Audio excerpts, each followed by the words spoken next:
साल था 1674। जरा सोचिए, भारत के इतिहास में एक उथल पुथल का दौर, और इसी दौर के बीच एक ऐसा शासक था जो इतिहास की दिशा बदलने वाला था। देखिए, ये कहानी सिर्फ किसी के राजा बनने या ताज पहनने की नहीं है। ये कहानी है कि कैसे अनुष्ठान, राजनीति और एक जबरदस्त सोच का इस्तेमाल करके एक पूरे साम्राज्य की नींव रखी गई। शिवाजी का राज्याभिषेक ये कोई साधारण समारोह नहीं था, बल्कि ये एक सोची समझी राजनीतिक चाल थी। ये शब्द गागा भट्ट के हैं, जो उन्होंने शिवाजी से कहे थे। और ये सिर्फ एक सलाह नहीं थी, ये उस दौर की एक कड़वी हकीकत थी। देखिए, उस जमाने में तलवार की ताकत और परंपरा की ताकत में जमीन आसमान का फर्क था।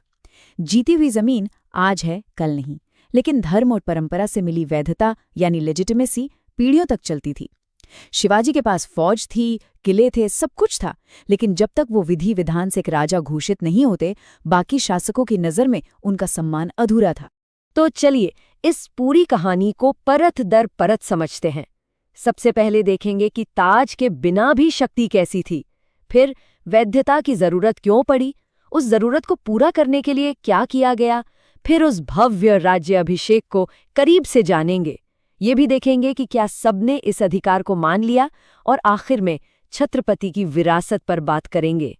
तो राज्याभिषेक से पहले के शिवाजी के बारे में सोचिए। एक ऐसा योद्धा जिसके पास अपनी जमीन है, एक बहुत बड़ी सेना है और सैकड़ों किले हैं, पर फिर भी एक चीज नहीं है, एक ताज। ये कहानी है एक ऐसे शासक की जो हकीकत में तो राजा था, पर आधिकारिक तौर पर नहीं। ये एक बहुत ही अजीब सी सिचुएशन थी, है ना। मैदाने जंग में शिवाजी एक बादशाह की तरह थे, अपनी फौज, अपने किले, अपना पूरा एडमिनिस्ट्रेशन, लेकिन कागजों पर, आधिकारिक तौर पर उन्हें अभी भी एक जागीरदारी माना जाता था। उनके दुश्मन सुल्तान तो उन्हें लुटेरा या डाकू तक कहते थे, क्योंकि उनकी नज़र में शिवाजी के पास शासन करने का कोई धार्मिक या कानूनी अधिकार था ही नहीं। तो एक तरफ थी असल ताकत और दूसरी तरफ थी आधिकारिक हैसियत, और दोनों में बहुत बड़ा फासला था।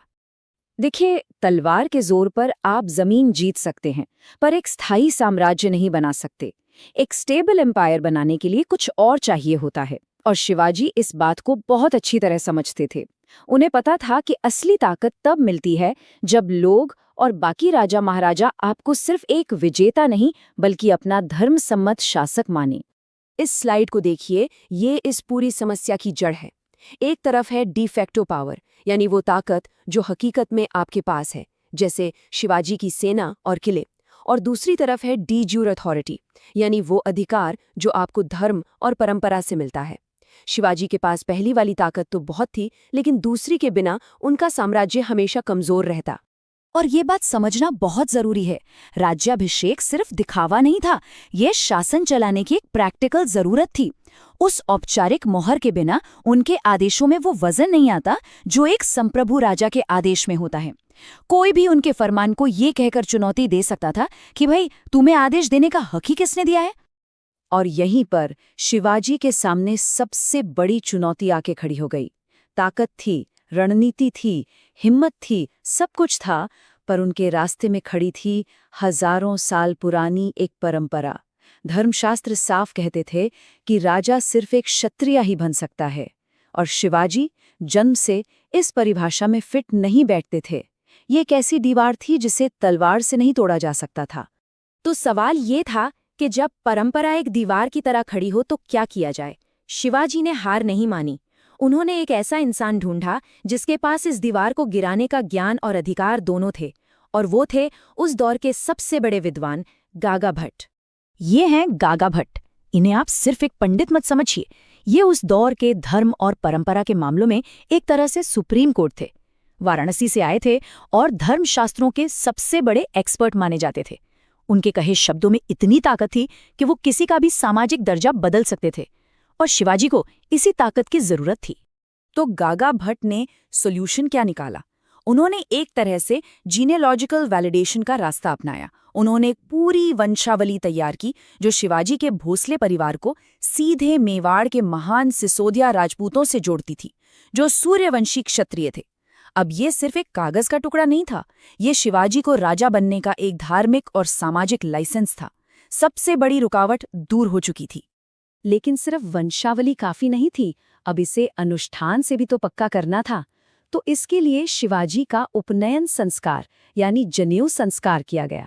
29 मई 1674 को हुए इस संस्कार के बाद शिवाजी औपचारिक रूप से क्षत्रिय वर्ग में शामिल हो गए। इसे आप एक तरह से उनका रिचुअल रीबर्थ कह सकते हैं। अब राज्याभिषेक का रास्ता बिल्कुल साफ था। तो अब स्टेज पूरी तरह से सेट था, सारी बाधाएं दूर हो चुकी थीं। अब बारी थी दुनिया को ये दिखाने की कि एक नया संप्रभु हिंदू राजा उदय हो चुका है। और ये सिर्फ एक हफ्ते तक चला समारोह नहीं था, ये ताकत का एक ऐसा भव्य प्रदर्शन था जिसकी गूंज सदियों तक सुनाई देनी थी। इस टाइमलाइन को देखिए, ये कोई एक दिन का कार्यक्रम नहीं था, ये एक गहरी आध्यात्मिक प्रक्रिया थी। 29 मई को जनेऊ संस्कार से शुरुआत हुई, फिर कई दिनों तक यज्ञ और पूजा पाठ चले ताकि पूरा माहौल पवित्र हो सके। और फिर आया वो ऐतिहासिक दिन 6 जून, जब शाही अभिषेक होना था। हर एक कदम बहुत सोच समझ कर उठाया गया था। अब जरा इस अनुष्ठान की गहराई देखिए, जिसे पृथ्वी स्नान कहते हैं। ये सिर्फ मिट्टी लगाना नहीं था, ये राजा को उसकी धरती के हर एक हिस्से से जोड़ने का एक तरीका था। जैसे पर्वत की चोटी से लाई गई मिट्टी उनके सिर पर लगाई गई, जो संप्रभुता का प्रतीक थी। हाथी के दांत से खोदी गई मिट्टी दाहिने हाथ पर, जो शक्ति का प्रतीक थी।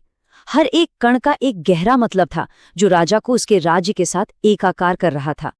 और फिर आया 6 जून का वो ऐतिहासिक पल। सोचकर देखिए उस दृश्य को। 7 पवित्र नदियों गंगा, यमुना, सिंधु के जल से शिवाजी का अभिषेक हो रहा है, और ये जल 100 छेदों वाले एक सोने के कलश से उन पर डाला जा रहा है। इसके बाद वो सोने के सिंहासन पर बैठे, उन्हें शाही छत्र और चमर दिए गए, और फिर पूरा दरबार एक ही आवाज में गूंज उठा, क्षत्रिय कुलवंत सिंहासनाधीश्वर छत्रपति शिवाजी महाराज। और ये कोई मामूली राज्याभिषेक नहीं था, इसके लिए एक बहुत ही प्राचीन और शक्तिशाली वैदिक अनुष्ठान चुना गया था, इंद्राभिषेक। ये देवताओं के राजा इंद्र की शक्ति का आवाहन करने के लिए होता था। सदियों से भारत में ये अनुष्ठान नहीं हुआ था।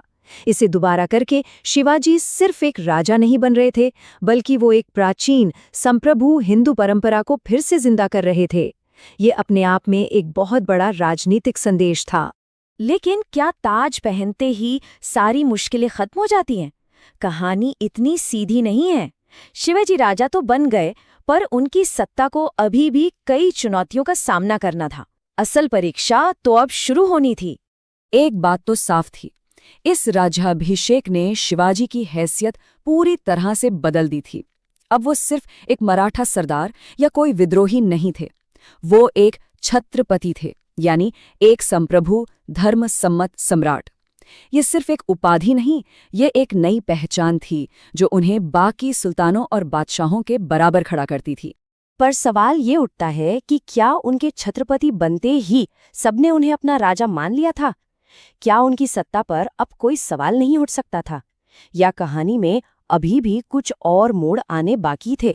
और इसका जवाब भी जल्दी ही मिल गया। राज्याभिषेक के तुरंत बाद कुछ अपशकुन हुए, जैसे उनकी मां की मृत्यु हो गई।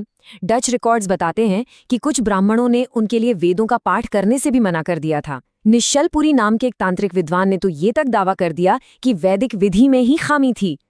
अब कोई और शासक होता तो शायद इसे अपनी सत्ता को चुनौती समझता, लेकिन शिवाजी ने सबको साथ लेकर चलने का रास्ता चुना और कुछ महीने बाद 24 सितंबर को एक दूसरा तांत्रिक राज्याभिषेक भी करवाया।